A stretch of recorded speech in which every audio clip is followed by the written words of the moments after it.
கிறிஸ்துவுக்குள் பிரியமான அனைவருக்கும் இயேசு கிறிஸ்துவின் நாமத்தினால அன்பின் வாழ்த்துக்கள். நாம் தொடர்ந்து 2 வாரங்களாக அருமையான சகோதரர் டிஎல் மூடி என்கிற மூடி பிரசங்கியார் என்கிற சகோதரரை குறித்து நாம் கேள்விப்பட்டு கொண்டிருந்தோம். கடைசியாக நாம் பார்த்து முடித்தது ஞாயிறு பள்ளி என்று சிறிதாக ஆரம்பிக்கப்பட்டதான ஒரு பள்ளியை 1200 பிள்ளைகள் சேர்ந்த ஒரு தினமும் நடக்கிற பள்ளிக்கூடமாக மாற்றுகிற விதத்தில் பெரிய அளவில் நடத்தப்படுகிறதற்கு தன்னுடைய முழு குடும்பமும் அருமையான டிஎல் மூடி என்கிற சகோதரரும் அவருடைய மனைவி எம்மா என்கிற சகோதரியும் சேர்ந்து ஊழியர் செய்கிறதற்காக பொறுப்பெடுத்தாங்க. அதன் தொடர்ச்சியாக அவங்க செய்த அந்த ஞாயிறு பள்ளியில் 1200 பிள்ளைகள் அடங்கிய பள்ளியை, அதுலேயும் விசேஷமாக அதிக முரடர்கள், குணம் ஏற்றுக்கொள்ளாத குணமுள்ளவர்கள், ஈஸியாக தேவ அன்பை அவங்களுக்கு சொல்கிறது ரொம்ப கடினமாக இருக்கிறதான மாணவர்களுக்கு தேவ அன்பை எடுத்து சொல்கிறதற்கு அவர் எடுத்த பிரயாசத்தை கடைசியாய் நம்ம பார்த்து முடித்தோம். அதன் தொடர்ச்சியாக இன்றைக்கு நாம் பார்க்க போகிற மூடி பிரசங்கியார் அவருடைய அனுபவம் என்ன அப்படின்னு சொன்னால், இந்த அருமையான டிஎல் மூடி என்கிற சகோதரர் தொடர்ச்சியாக இந்த பள்ளிக்கூடத்திலாக இயங்கி கொண்டிருந்த போது அநேக ஆசிரியர்களை போட்டு அநேக டீச்சர்ஸோட உதவியில் இந்த பள்ளிக்கூடம் சிறப்பாக இயங்கி கொண்டிருந்தது. அதில் ஒரு மாணவனை குறித்து எல்லா டீச்சர்ஸும் கம்ப்ளைண்ட் பண்ணாங்க. என்ன கம்ப்ளைண்ட்னா, எந்த டீச்சர்ஸ்க்கும் கேட்க மாட்டேங்கிறான், அதனால் இவனுக்கு நீங்கள் தனியாக கவுன்சிலிங் கொடுக்கணும் அப்படின்னு சொல்லி அந்த மாணவனை குறித்ததான ஒரு தவறான கணிப்பு எல்லா டீச்சர்ஸும் வந்து சொன்னாங்க. இதனால மூடி பிரசங்கியாருக்கு உள்ளத்துக்குள்ளே ஒரு ஆர்வம் என்னன்னா, அவரை தனியாக சந்தித்து அந்த வாலிபனுக்கு, அதுலேயும் 18 வயது நிரம்பின வாலிபன், அவனுக்கு இயேசுவை எடுத்து சொல்லணும் அப்படின்னு இவருக்கு ஒரு ஆர்வம். அதனால அவர் எடுத்த முயற்சி என்ன அப்படின்னு சொன்னால், அவர் தன்னோடு ஊழியத்தில் இருந்து உதவி செய்ததான தன்னுடைய நண்பராக இருக்கிறதான போர்வெல் என்கிற தன் நண்பரிடம் ஒரு வார்த்தை சொல்லி, நான் இந்த மாதிரி ஒரு வாலிபனை சந்திக்க போக போகிறேன், நான் திரும்பி வரும் வரையிலும் இந்த கேம்பஸ்குள்ள துதி பாடல்கள் அடங்கிய ஆண்டவரை துதித்து பாடுகிற பாடல்களை உச்சரித்து கொண்டே இருங்க, அந்த சத்தம் இந்த கேம்பஸில் கேட்டுகிட்டே இருக்கணும், உரத்த சத்தத்தோடு ஆண்டவரை துதிச்சு பாடிக்கிட்டே இருங்க அப்படின்னு சொல்லி ஒரு கட்டளையாக அந்த நண்பர்கிட்ட சொல்லிட்டு தன்னுடைய பைபிள் எடுத்துக்கொண்டு அந்த வாலிபனை சந்திக்க கடந்து சென்றார். அப்படி போய் அந்த வாலிபனை சந்திக்க நேர்ந்த போது அவர்கிட்ட என்ன பேசினார், என்ன நடந்தது எதுவுமே எந்த டீச்சர்ஸ்க்குமே தெரியல, அந்த நண்பருக்கும் தெரியல. கிட்டத்தட்ட 3 மணி நேரம் அந்த மாணவன் கிட்ட இவர் பேசி செலவழித்தார். திரும்பி வரும்போது இவர் முகத்தில் பல மாற்றங்கள். அதை காட்டிலும் அந்த வாலிபனுடைய வாழ்க்கை அப்படி நேர்மாறாய் மாறினது. அந்த வாலிபன் அதற்கு பிறகு மூடி பிரசங்கியார் செய்த எல்லா கூட்டத்திலையும் தன்னார்வமாக வந்து உதவி செய்கிற ஒரு பணியாளனாக மாறிட்டான். அந்த அளவுக்கு ஆண்டவருக்கு பயந்தவனாய், ஆண்டவருக்கு சாட்சி உள்ளவனாய், ஆசிரியர்கள் யாரெல்லாம் அவனை குறித்து குறை சொல்கிற விதத்தில் அவன் வாழ்க்கை இருந்ததோ அதற்கு நேர் மாறாய் இந்த மூடி பிரசங்கியார் செலவழித்த 3 மணி நேரம் அவனுடைய வாழ்க்கையில் ஒரு பெரிய திருப்பு முனையை கொடுத்தது. இதற்கு ஆசிரியர்கள் எல்லாரும் ஆச்சரியப்பட்டு இவர்கிட்ட கேட்டபோது இவர் சொன்ன பதில், நான் போய் அவங்ககிட்ட பேசின வார்த்தைகளை நீங்கள் தெரிஞ்சுக்கிறத காட்டிலும் நான் போய் பேச ஆரம்பித்தது முதற்கொண்டு என் பின்னாடி இருந்து பாடின துதி சத்தம்தான் அவன் உள்ளத்தை மாற்றினது. ஆண்டவரை துதித்து பாடிக்கொண்டு நம்ம என்ன காரியத்தை செய்தாலும் அது ஜெயத்தை தரும் அப்படிங்கிற சத்தியத்தை இந்த மூடி பிரசங்கியார் தன்னுடைய ஆசிரியர்களுக்கு சொல்லி கொடுத்தார். இது எல்லாருக்குமே ஒரு பெரிய உற்சாகத்தை கொடுத்தது. அதுக்கு பிறகு பல மாணவர்கள், திடீர்னு வராமல் நின்னவங்க, திடீர்னு கிளாஸ் வராமல் தடுக்கப்படுறவங்க, இவங்களெல்லாம் தனித்தனியாக போய் சந்தித்து அவங்கள பள்ளிக்கூடத்திற்கு அழைத்து வந்து அவங்களுக்கு ஆண்டவரை பற்றி சொல்லி கொடுக்கறதையும், அநேக தொழிற்கல்விகளை கற்றுக் கொடுக்கறதையும், அங்கே படித்த மாணவர்கள் அவங்களுடைய வாழ்க்கை மாற்றப்பட்டு உயர்ந்த ஸ்தானத்தில் இருந்ததையும் அவருடைய அனுபவத்தை பார்த்திருந்த அநேகர் சாட்சி சொல்லி கேள்விப்பட்டிருக்கிறாங்க. இப்படி இயற்கையாக நல்லபடியாக இந்த ஞாயிறு பள்ளி என்கிற பள்ளி சிறப்பான முறையில் நடந்து கொண்டிருந்தது. கொஞ்ச காலகட்டத்திற்கு பின்பதாக இவருடைய ஊழியம் வேறு நோக்கி, அதாவது 2000 3000 பேர் நிரம்பின கூட்டத்துக்கு மத்தியில இவர் பிரசங்கம் பண்ணுகிறதற்காக கர்த்தரால் அழைக்கப்பட்டார். அந்த அழைப்பை ஏற்றுக்கொண்டு அந்த வெளி கூட்டங்களுக்கு அழைப்பை பெற்றுக்கொண்ட உடனே அதற்கு பிறகு இவரால் இந்த ஞாயிறு பள்ளியில முழு கவனத்தை செலுத்த முடியாததால அதை முழு பொறுப்பையும் தம் மனைவிக்கும் அந்த ஆசிரியர்கள் கைகள்லையும் அந்த ஞாயிறு பள்ளியினுடைய பொறுப்பை கொடுத்து விட்டு அதற்கு பிறகு அவர் அதில் கவனம் செலுத்த அவருக்கு நேரமே கிடைக்கல. அந்த அளவுக்கு நிறைய வெளி கூட்டங்களில் பல தேசங்களில் இங்கிலாந்து, ஸ்காட்லாந்து இப்படி போன்ற அமெரிக்கா சிகாகோ பட்டணத்தில் அதிகமாக அவர் பிரசங்கித்திருக்கிறார். இப்படிப்பட்ட அநேக வெளி கூட்டங்கள் அதுலேயும் அவர் கூட்டத்தில் 15,000 பேருக்கு குறையாம கட்டாயம் கலந்து கொள்வாங்க. அவர் கலந்து கொண்ட கூட்டங்கள் எல்லாத்துலேயும் அநேக குடிகாரர்கள், வெளியில சொல்ல முடியாத பாவத்தில் இருக்கிறவர்கள் எல்லாம் இவருடைய பிரசங்கத்தை கேட்டு சுவிசேஷ புத்தகத்தில் இருக்கிற அற்புதத்தை வைத்து மட்டுமே இவர் பிரசங்கிக்கிற பிரசங்கங்களை கேட்டு அநேகருடைய உள்ளம் மாற்றப்பட்டிருக்கிறது. அதில் ஒரு உண்மையான சாட்சியாய் இவர் காலத்திற்கு பிறகு அமெரிக்க தேசத்திலிருந்து ஊழியத்திற்கு கடந்து சென்ற ஒரு சகோதரர் இவருடைய ஊழியத்தின் மூலமாக இவருடைய செய்தியின் மூலமாக தொடப்பட்டு மாற்றம் கண்ட ஒரு குடும்பத்தினரை நேரடியாய் சந்தித்தார். அந்த சாட்சியை அவரும் சொல்லி இந்த மூடி பிரசங்கியாருடைய வாழ்க்கையின் குறித்ததான வரலாறுல சொல்லப்பட்டிருக்கிறது. என்ன அப்படின்னு சொன்னா, ஒரு அம்மா நல்ல பணக்கார அரசாங்க அலுவலகத்துல வேலை பார்க்குற தன் கணவன் பயங்கரமா குடித்து கொண்டிருந்த தன் கணவனுடைய சரீரம் முழுவதும் பழுதாய் போய்விட்டு இனி இவருக்கு சுகமே கிடைக்க வாய்ப்பே இல்லை. எல்லா உறுப்புகளும் அவர் சாப்பிட்ட குடி நிமித்தம் அநேக உறுப்புகள் சேதமாயிடுச்சு. இனி இவரால் உயிர் வாழ முடியாது அப்படின்னு சொல்லி மருத்துவர்கள் எல்லாரும் கைவிடப்பட்டதான ஒரு சூழ்நிலையில ஒரு சகோதரி அரசாங்க அலுவலகத்தில் வேலை பார்க்குற தன் கணவனை கட்டாயப்படுத்தி இந்த டிஎல் மூடி பிரசங்கியாருடைய கூட்டத்திற்கு கடந்து அழைத்து கொண்டு வந்தார்கள். அந்த கூட்டத்தில் பிரசங்கியார் பிரசங்கித்த இந்த சுவிசேஷ புத்தகத்தில் இருக்கிறதான அற்புதத்தை இவர் பிரசங்கித்த ஆரம்பித்த உடனே இந்த பிரசங்கத்தை கேட்டு அவருடைய உள்ளத்துல ஒரு பெரிய மாற்றம். அந்த கணவன் அன்னைக்கே அவனுடைய சமூகத்துல தன்னை ஒப்பு கொடுத்து இனி நான் குடிக்க மாட்டேன், இன்னைக்கு என் சரீரம் மிகுந்த பழுதா போயிட்டுன்னு டாக்டர்ஸ்லாம் சொல்றாங்க, எனக்கு ஒரு சுகத்தை கொடுத்து எனக்கு மறு ஜீவனை கொடுத்தா வாழ்நாள் முழுக்க நான் உங்களுக்காக ஏதோ ஒரு விதத்துல பயன்படுவேன் அப்படின்னு ஆண்டுடைய சமூகத்துல வாக்கு கொடுத்துட்டு அவர் அந்த கூட்டத்திலிருந்து திரும்பி சென்றார். அன்றிலிருந்து அவர் குடிக்கிறத நிறுத்திட்டார். அன்றிலிருந்து அவருடைய சரீரத்துல ஒரு பெரிய மாற்றத்தை கண்டார். எந்தெந்த உறுப்புகள் பாலாய் போய் கொண்டிருந்தது, இனி இது பழுதா போச்சு, இனிமே இதை புதுப்பிக்க முடியாது, வேற வழி இல்லை அப்படின்னு சொல்லப்பட்ட உறுப்புகள் எல்லாம் இவர் ஆண்டவருக்கு ஒப்பு கொடுத்து தன் வாழ்க்கையை ஆண்டுகிட்ட ஒப்பு கொடுத்ததின் ஒரே காரணத்தினால ஆண்டவர் சரீரத்துல புதிய உறுப்புகளை உருவாக்கி கொடுத்தார். அவருடைய சரீரத்துல பல மாற்றங்களை அவர் கண்டார். மருத்துவர்கள் கண்கள்ல அவருக்கு நிறைய விதத்துல இப்படியெல்லாம் நடக்குமா, ஆச்சரியமான செயல்லாம் நடக்குமான்னு மருத்துவர்களே ஆச்சரியப்படுற விதத்துல இந்த சகோதரருடைய சரீரத்துல பெரிய மாற்றங்கள் உருவானது.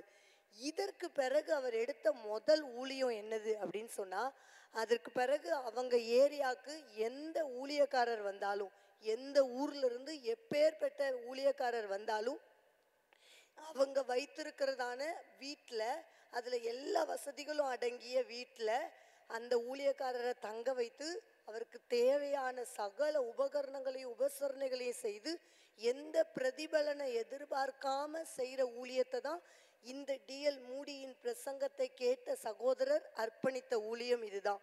இப்படி அர்ப்பணித்து அவர் செய்த அந்த ஊழியத்தின் பலனா ஒரு நாள் அமெரிக்க தேசத்துல இருந்து ஒரு ஊழியக்காரர் இவங்க வீட்டுல தங்க வந்திருந்த போது இந்த ஊழியக்காரர் திரும்பி போகும்போது சொல்லி கேட்டிருக்கிறார், எனக்காக நீங்க நிறைய காரியங்கள் செஞ்சிருக்கீங்க, இந்த வீட்டை திறந்து கொடுத்துருக்குறீங்க, எனக்கு நல்ல சாப்பாடு கொடுத்துருக்குறீங்க, அப்போ இவ்வளோ பெரிய உதவிகளை செய்த உங்களுக்கு நான் என்ன பிரதிபலன் செய்யணும், எவ்வளோ பணம் செலுத்தணும் அப்படின்னு சொல்லி அந்த ஊழியக்காரர் திருப்பி கேட்டபோது அந்த பெண்மணியும் அவ கணவனாரும் சேர்ந்து இந்த டிஎல் மூடி பிரசங்கியாருடைய வாழ்க்கையில இருந்த அப்படியே அனுபவத்தை சொல்லி அந்த பிரசங்கியார் சொன்னது கேட்டு ரட்சிக்கப்பட்டு இன்றைக்கு உங்க முன்னாடி ஒரு மனுஷனா நான் நிற்கிறேன், இதற்கு உதவி செய்த ஆண்டவர் என்கிட்ட கேட்டுக்கொண்டது எந்த பிரதிபலனையும் எதிர்பார்க்காம ஊழியர்களுக்கு உதவி செய் அப்படின்னு சொல்லிதான் அதுக்கு கீழ்ப்படிஞ்சிருக்கிறேன்.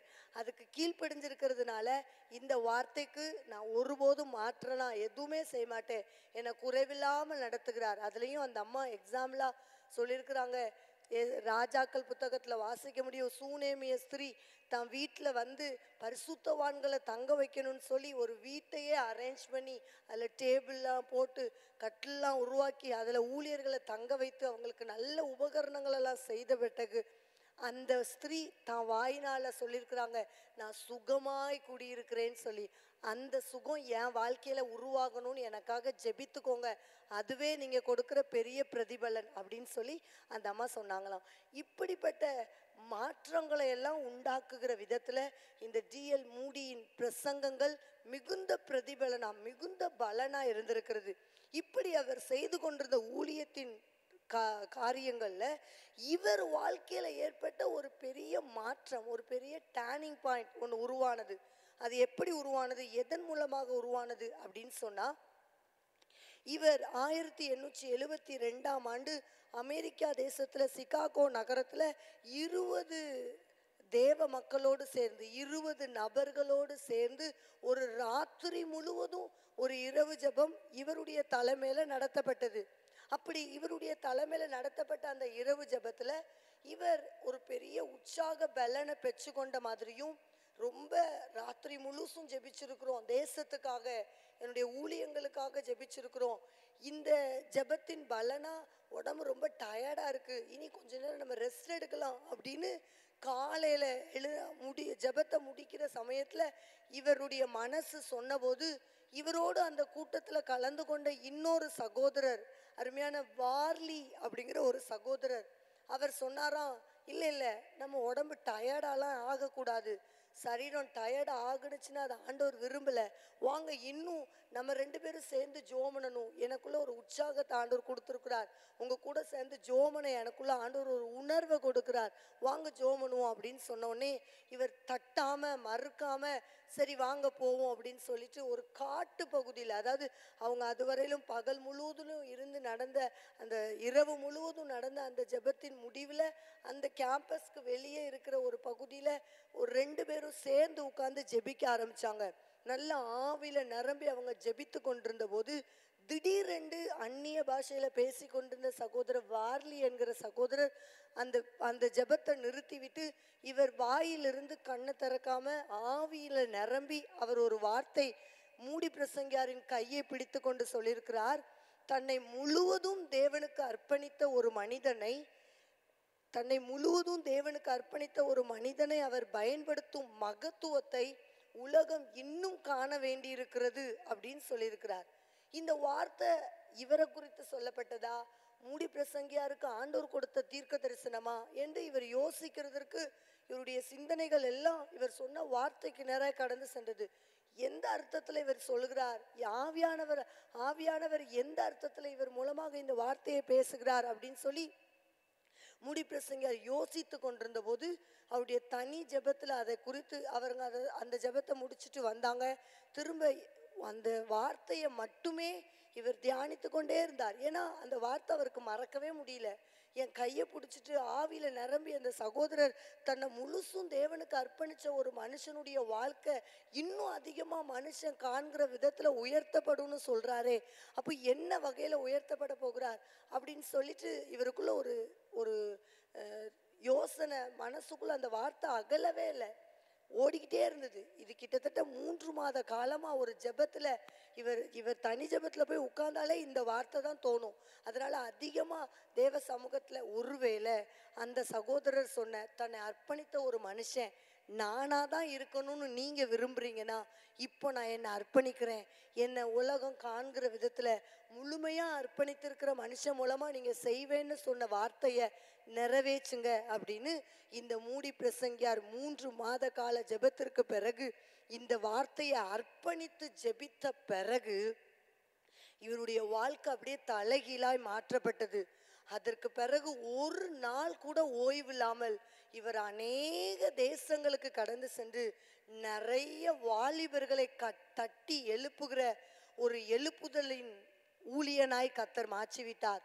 இந்த இந்த பிரயாணங்கள், இந்த ஓட்டம், இதெல்லாம் சற்றும் இவர் யோசிச்சு கூட பார்க்கல. என் வாழ்க்கையில இப்படி நான் அலைஞ்சு ஊழியம் செய்வேனா, இத்தனை பிரசங்கங்கள் நான் செய்வேனா அப்படின்னு சொல்லி அவரே ஆச்சரியப்படுற விதத்துல ஆண்டவர் அவங்களை எடுத்து பயன்படுத்தினார். கிட்டத்தட்ட அவர் மூலமாக 30,000 பேர் அடங்கி இருக்கிற கூட்டத்துல யாருமே ரட்சிக்கப்பட்டவங்க கிடையாது. 30,000 பேர் கூடியிருக்கிற கூட்டம் முழுவதும் இவருடைய பிரசங்கத்தை கேட்ட அந்த நிமிஷமே ஆண்டுடைய சமூகத்துல தன்னை ஒப்பு கொடுத்து ரட்சிப்புக்கு நேரா அவங்க நடத்தப்பட்டாங்க. இவர் அந்த நாட்கள்ல ஊழியம் செய்த இந்த கூட்டத்தின் நாட்கள்ல அவர் நிறைய ஆண்டுடைய அற்புதத்தை பார்த்து கொண்டே இருந்தார். இவருடைய வாயிலிருந்து பிரசங்கிக்கப்படுற வசனங்கள் எல்லாமே புதிதாவே இருந்திருக்கு. எல்லாருமே ஆச்சரியப்பட்டிருக்கிறாங்க. எப்படி நீங்க டெய்லி பிரசங்கிக்கிறீங்க, டெய்லி 1-2 செய்திகள் கொடுக்குறீங்க, ஆனா எதுவுமே ஒன்றோடு ஒன்று ஒட்டி சேர்ந்து பழைய செய்தியவே கொடுத்ததா சொல்லவே இல்லையே, எல்லாமே புதுசா பேசுறீங்களே, எங்க இருந்து உங்களுக்கு இவ்வளோ ஞானம் அப்படின்னு எல்லாரும் ஆச்சரியப்படுற விதத்துல இந்த பிரசங்கியாரை கர்த்தர் எடுத்து பயன்படுத்தினார். காரணம், அன்றைக்கு தன்னை அர்ப்பணித்ததுதான். தன்னை தேவ சமூகத்துல என்னை முழுவதும் அர்ப்பணிக்கிறேன், அந்த மனுஷன் நானா இருக்கிறேன் அப்படின்னு சொல்லி தேவ சமூகத்துல தன்னை அர்ப்பணிச்சதுனால 20 லட்சம் பேருக்கு தன்னுடைய பிரசங்கத்தின் மூலமாக ஆண்டவரை சொல்கிறதற்கு கர்த்தர் எடுத்து பயன்படுத்தினார். இதற்கு பிறகு இவருடைய ஊழியம் அப்படியே டபுள் மடங்கு வளர்ந்தது. இவர் செய்திருக்கிற ஊழியத்திற்கு நிகரா அநேக வாலிபர்கள் இவரோடு இணைந்து பிரயாணிக்க ஆசைப்பட்டாங்க. எந்தெந்த முரட்டுத்தனம் உள்ள குணங்கள் உள்ள பிள்ளைகள் இருக்கிறாங்களோ அந்த பிள்ளைகளெல்லாம் தேடி வந்து பேரண்ட் எல்லாம் கொண்டு வந்து இவருடைய பிரசங்கங்களை கேட்க கூட்டிட்டு வர ஆரம்பிச்சாங்க. இப்படி வந்து கொண்டிருந்த போது இவர் ஒரு ஆச்சரியப்படுற விதத்துல ஒரு சம்பவத்தை பார்த்தார்.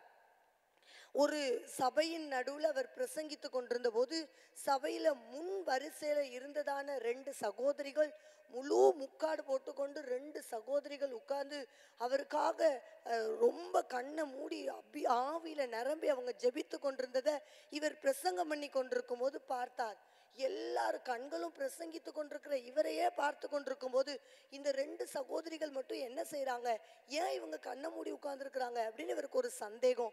உடனே பிரசங்கத்தை நிறுத்திட்டு அந்த சகோதரிகளை தட்டி கூப்பிட்டு, எதுக்காக, ஏன் நீங்க இப்ப ஜெபித்து கொண்டிருக்கிறீங்க, நான் பிரசங்கித்து கொண்டிருக்கும் போது பிரசங்கங்களை கவனிக்காம என்ன செய்து கொண்டிருக்கிறீங்க அப்படின்னு கேட்டபோது அந்த சகோதரிகள் சொல்லியிருக்கிறாங்க, பரிசுத்த ஆவியானவர் உங்க வாயிலிருந்து எங்களுக்கு தேவையான வார்த்தைகளை கொடுக்க வேண்டும் அப்படிங்கிறதுக்காக பரிசுத்த ஆவியானவருடைய உதவி உங்களுக்கு கிடைக்கணும்னு சொல்லி உங்களுக்காக நாங்க ஜெபித்து கொண்டிருக்கிறோம் அப்படின்னு சொன்னாங்களாம். இதை கேட்ட உடனே நான் இது வரைக்கும் நான் யோசிச்சே பார்க்கலையே, இது வரைக்கும் நான் இப்படி ஜெபிக்கலையே, பிரசங்கங்களுக்காக வசனத்தை தியானிச்சு தேவ சமூகத்துல பல மணி நேரம் ஜெபித்திருக்கிறேன், ஆனா என் வாயிலிருந்து ஆவியானவர் பேசணும், அது எல்லாருக்கும் பிரயோஜனம் உள்ளதா மாறணும்னு சொல்லி அதுக்காக நான் ஆவியில நிரம்பி நான் இது வரைக்கும் ஜெபிக்கலையே அப்படின்னு சொல்லி அந்த 2 சகோதரிகள் சொன்ன வார்த்தைக்கும் அன்னைக்கு அப்படியே தன்னை அர்ப்பணிச்சு அந்த பலிபீடத்திலேயே தேவ சமூகத்துல தன்னை ஒப்பு கொடுத்து,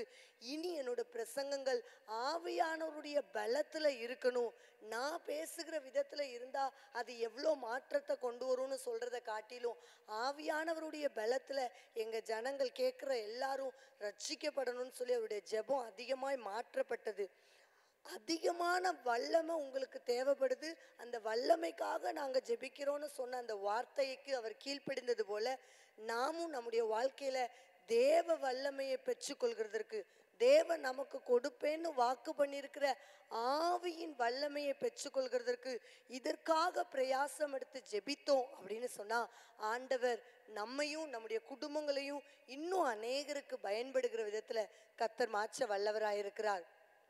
அதை தொடர்ந்து இவர் இப்படி செய்து நல்ல நிம்மதியா ஆழமான சத்தியத்தை அறிந்து கொண்டவராய், அநேகர்கிட்ட இருந்து கற்றுக்கொண்டவராய் இவர் பிரசங்கித்து இத்தனை ஊழியங்களை செய்து கொண்டிருந்த போது இவர் அடிக்கடி உபயோகப்படுத்துகிற ஒரு வார்த்தை, எல்லா சபையின் நடுவிலையும் அந்த சபையில அவர் பிரசங்கத்துக்கு அழைக்கப்பட்டிருந்தால் அந்த சபை நடுவில் அவர் சொல்லுவார் ஒரு வார்த்தையாய், என்ன அப்படின்னு சொன்னா, உங்க சபையின் போதகர் உங்களை குறித்து அதிக கரிசனையோடு தனியாய் நீங்க தவறும்போது உங்களை தட்டி கேட்கிறவராகவும் உங்ககிட்ட உரிமை எடுத்துக்கொள்கிறவராகவும் உங்க போதகர் நடந்து கொண்டால் அந்த போதகர் உங்களுக்கு ஆண்டவர் அருளின ஈவு அப்படின்னு சொல்லுவாராம்.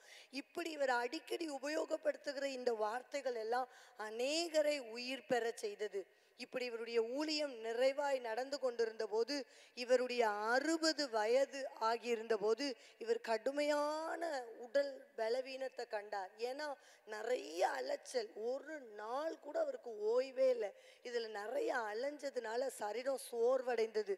இந்த சோர்வின் நிமித்தம், தன்னுடைய பலவீனத்தின் நிமித்தம் கொஞ்ச நாள் சரீரத்துல ரெஸ்ட் எடுக்கணும்னு நினைச்சுதான் அவர் ஊருக்கு போன நினைத்தார். ஆனா கடைசியா ஒரு கூட்டத்தை முடித்து விட்டு போவோம் அப்படின்னு போயிருந்த போது அந்த கூட்டத்தின் முடிவிலேயே அவருக்கு சரீரம் மிகுந்த பலவீனம் அடைஞ்சிட்டு, இதுக்கு பிறகு அவரால் தொடர்ந்து பிரயாணிக்க வாய்ப்பே இல்லை அப்படிங்கிற சூழ்நிலை ஆனதுக்கு பிறகு இனி கொஞ்ச நாள் வீட்டில் போய் ரெஸ்ட் எடுத்துட்டு வருவோன்னு திரும்ப தன்னுடைய சொந்த வீடு இருக்கிறதான நார்த்ஃபீல்ட் என்கிற கிராமத்திற்கு கடந்து சென்று தன்னுடைய மனைவி, தன்னுடைய பிள்ளைகள், பேர பிள்ளைகள் எல்லாரையும் நிற்க வச்சு, சாரி இவங்களுக்கு எத்தனை பிள்ளைகள் என்பதை நான் சொல்லலை, 3 பிள்ளைகளை கத்தர் கொடுத்தார். 3 பிள்ளைகளுக்கு 2 பேர பிள்ளைகளை கத்தர் கொடுத்தார். இந்த பேர பிள்ளைகளையும் ஆண்டவர் கிருபையா வழிநடத்தி நார்த்ஃபீல்டில் தன்னுடைய சொந்த கிராமத்தில் அவங்கள தங்க வச்சுட்டு தான் இவர் ஊழியத்தை செய்து கொண்டிருந்தார். இப்போ இவருடைய சரீர பலவீனத்தின் நிமித்தம் மறுபடியும் தன்னுடைய தாயார் வீட்டுக்கு கடந்து சென்று அங்கே ஓய்வெடுக்க போயிருந்த சமயத்தில் அவருடைய கடைசி நாட்களில் அவர் அதிகமாக ரொம்ப பலவீனப்பட்டிருந்தாலும் தேவ சமூகத்துல தன்னை பலப்படுத்தி கொண்டு ஒரு முக்கியமான காரியத்தை தன் குடும்பத்துக்காக அவர் செய்தார். என்னது அப்படின்னு சொன்னா, தன்னுடைய யாக்கோபு எப்படி தான் பிள்ளைகளுக்காக தன்னுடைய எல்லா பிள்ளைகளையும் நேராய் நிறுத்தி ஒவ்வொருத்தருக்கும் தனித்தனியா ஆசீர்வாத வார்த்தைகளை சொல்லி அவர்களை எல்லாம் ஆசிர்வதித்தாரோ, அவர்களை ஆசிர்வதித்த அந்த வார்த்தையின்படியே ஆண்டவர் அவருடைய பிள்ளைகளை ஆசிர்வதித்து பெருக பண்ணினார். அந்த வார்த்தைக்கு இவரும் கீழ்ப்படிந்து மூடி பிரசங்கியாரும் யாக்கோபு போல தன்னுடைய குடும்பத்துல இருக்கிற எல்லா பிள்ளைகளையும் பேர பிள்ளைகளையும் நிறுத்தி வைத்து எல்லார் மேலையும் தலையில கை வச்சு ஜெபித்து அவங்களுக்கென்று வார்த்தைகளை கத்தர் கொடுக்கிற வார்த்தைகளை சொல்லி அவர்களை ஆசிர்வதித்து சந்தோஷமா நிம்மதியா தேவ சமூகத்துக்கு கடந்து சென்றார். அவருடைய கடைசி நாட்கள்ல அவர் நல்ல மிகுந்த மன நிறைவோடு அவர் கடந்து சென்றதா நாம் பார்க்க முடிந்தது. 1899ஆம் ஆண்டு டிசம்பர் மாதம் 22ஆம் நாள் வெள்ளிக்கிழமை இவருடைய சரீரத்தில் ஏற்பட்ட பலவீனத்தை நிமித்தம் அவர் தன்னுடைய இரட்சகரை சென்றடைகிறதற்கு தன்னை அர்ப்பணித்து தேவ குடும்பத்தோடு இளைப்பாறுகிறார் என்று சொல்லி இந்த மூடி பிரசங்கியாரின் வாழ்க்கையை குறித்து நம்ம தியானிக்கிறோம். இதிலிருந்து நாம் கற்றுக்கொண்ட ஒரு முக்கியமான காரியம், நம்ம வாழ்க்கையில எதுவா இருந்தாலும் ஆரம்பம் ஆண்டவரா இருந்தால் அந்த ஆண்டவர் ஆரம்பித்த காரியத்தை ஒருபோதும் தடுத்து நிறுத்தாம தொடர்ந்து ஓட தேவன் கிருபை தந்து பலன் தந்து ஆவியானவருடைய வல்லமையை தந்து நம்மை வழிநடத்த அவர் வல்லவர்.